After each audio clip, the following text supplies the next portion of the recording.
अभिजित पवार आठवतोय का? कोण ग? तुझा दवळीतला? नाही नाही, मी आजारी होते तेव्हा मला बघायला आलेला घरी. तू तुझ्या सरांनी पाठवलेला? त्याचं काय? त्याच्या आईच्या हाताला कापलं. मग सगळं काम तेव्हा त्याचा मोठा भाऊ मिळूनच करतो, स्वयंपाक सुद्धा. बरं आहे की, असले पोरं कुठे मिळतात आजकाल. अरे समजा तुला कसं माहित?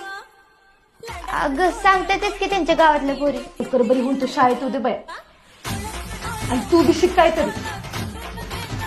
पोरगा असून एवढं करतोय आणि तू एका बी कामाला हात लावतेस.